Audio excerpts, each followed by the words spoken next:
Vamos lá, meus caros. Coluna do Reinaldo Azevedo. Vamos falar do telefonema absurdo do Donald Trump, o Borá sem graça dos Estados Unidos como candidato e a normalização e normalizadores indignos do caos. Vamos ler a coluna do Reinaldão lá no UOL, o Borá, que é um dos filmes mais engraçados de sátira. Sacha Baron Cohen encarna em Borá, fita de cinema seguinte, de 2020, a personagem misógina e racista que consegue arrancar na América de Trump o pior de cada um. A conversa de Donald Trump com Robert Kennedy Jr., candidato independente, entre aspas, à presidência dos Estados Unidos, é assombrosa. Eis aí, estamos lidando com o adjetivo do verbo assombrar. Tudo se cobre de sombra, causa medo, aterroriza, move assombrações. Trump trata o filho perturbado de Robert Kennedy como um chapa, um brother, um amigão. Deixa eu ver um chat aqui que chegou. Como é que é aqui?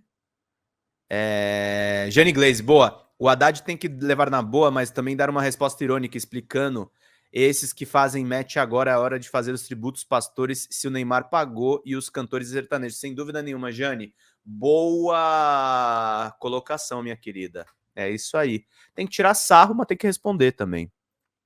Talvez. Tem que cair na zoeira. E tem que também responder. Um amigão e incita a desistir da sua postulação na linha "Estamos juntos, você sabe". Comenta o bate-papo com Joe Biden ao telefone, depois do atentado no sábado, e encontra tempo para atacar as vacinas. O Trump continua sendo anti-vax, tá, gente? Resume deste modo a conversa com seu adversário. Foi realmente bem agradável. Ele me ligou e perguntou: como você decidiu se virar para a direita? Acho que as pessoas viram. Se eu estivesse olhando para frente, eu disse que estava mostrando um gráfico. Eu não precisava dizer a ele que o gráfico mostrava todos os imigrantes que estão entrando no nosso país, né? Eu apenas virei a minha cabeça para mostrar o gráfico e aí algo me acertou. E foi o maior mosquito do mundo, o gigante. Era uma bala. Você sabe como eles chamam isso, né? Uma R-15 ou algo assim. Era uma arma grande, essas armas são muito potentes, certo? Trump não morreu por 1 centímetro, talvez meio centímetro. Quando ouvimos e lemos a sua declaração, dados o tom irônico que emprega ao se referir a Biden e a metáfora que recorre para explicar o que é ter uma orelha atingida por uma bala de fuzil, o que se tem é a expressão de uma derrisão. Assim nascem os fortes? Não, assim se normaliza a barbárie. Em vez de lamentar que um jovem de 20 anos portasse legalmente uma arma com aquele poder ofensivo e tentasse matar um candidato à presidência, ele destaca o quão potente é a dita cuja, como a dizer, e escapei mesmo assim. Transforma um ato violento e um lance de sorte numa distinção privada, como se ele fosse um fodão, né? Daí que tenha falado em entrevista de um milagre. Vacinas, as suas considerações sobre vacinas sopradas ao ouvido de alguém que se opõe não ao imunizante contra a Covid em particular, mas a qualquer um, poderiam, sei lá, sair da boca do Borá, personagem cômica criada pelo humorista britânico Sacha Baron Cohen.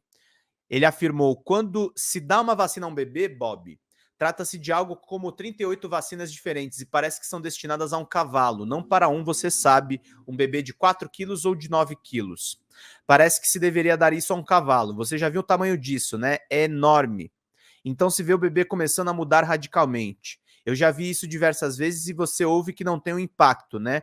Mas eu e você falamos sobre isso há muito tempo. Esse diálogo vazou, tá, gente? Do Trump com o Kennedy.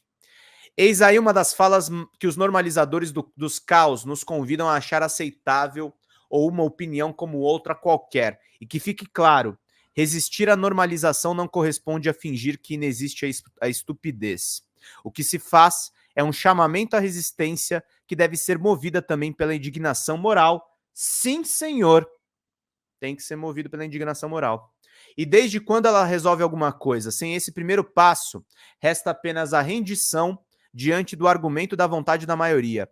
Releiam as diatribes do lunático. Não só alimenta as teorias conspiratórias de que as vacinas operam uma ressignificação dos bebês, como investe na lorota de que já teria visto sabe-se lá qual fenômeno teratológico em razão da imunização. Nas condições de hoje, esse cara será presidente da nação mais poderosa da Terra e sabemos que tudo que se faz por lá impacta o resto do mundo. Cientistas, esses seres desprezíveis, estimam que migrações do vírus já estão em curso com uma nova pandemia, que será causada por uma variante do influenza. Cepas da gripe aviária começaram a se espalhar nos mamíferos, têm atingido, por exemplo, o gado, justamente nos Estados Unidos, quando contamina humanos, o que ainda é raro, e a letalidade é superior a 50%. Se vier e se Trump for o presidente, o pacto com a morte já terá sido celebrado. Vomitam os teóricos da democracia como expressão da maioria que se Trump é a vontade majoritária, então é uma tolice antidemocrática lutar contra a normalização de aberrações que diz: em vez de enfrentarmos a barbárie, sugerem os canalhas, devemos dialogar com ela para que seja menos má, hipótese que necessariamente seremos menos bons. Sem a indignação moral, ou nos juntamos aos vândalos da democracia, ou aceitamos o papel de vítimas de suas escolhas indignas. Por aqui conseguimos conter a besta e, por óbvio, não foi com apoio dos colaboracionistas do caos, que tentam emprestar a sua dimensão teórica à própria covardia. Vai lá, Reinaldo, levar as suas considerações aos americanos. Quem sabe não votem em Trump. Afinal, ele diz que as vacinas reprogramam os bebês. Que bobagem. Milhões escolhem seu nome justamente porque ele diz o que diz. Esse é o tempo que vivemos. As coisas estão assim. Tempo de reler ou de ler O Idiota, de Dostoiévski. E não estou aqui a fazer um convite à santidade quase monástica. Ocorre que será sempre mais decente resistir do que dialogar com um findomundistão que só existe porque ele existe. É tempo de rever ou de ver Mephisto. Filme de Isvan Zabó, baseado em um romance homônimo de Klaus Mann. Conta a história de um ator da Alemanha nazista que achou que conseguiria manter intocada a sua arte se dialogasse com eles, que eram, afinal, a maioria. Vejam lá no que deu a escolha dessa normalização do horror em nome do pragmatismo. Nesses casos, o pragmatismo nunca é sempre covardia e do tipo arrogante. Meus caros e minhas caras, arrogante.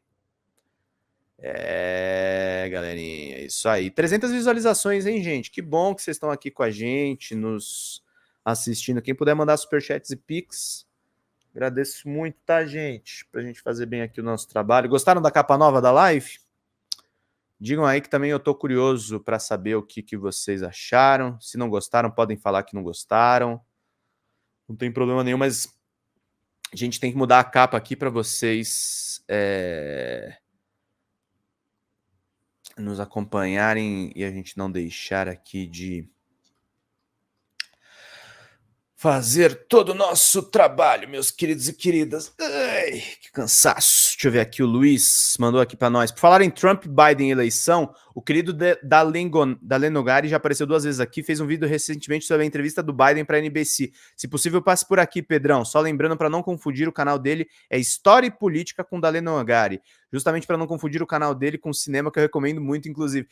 Esse vídeo aí tá com trechos da entrevista da NBC, porque senão a gente não pode exibir aqui, tá?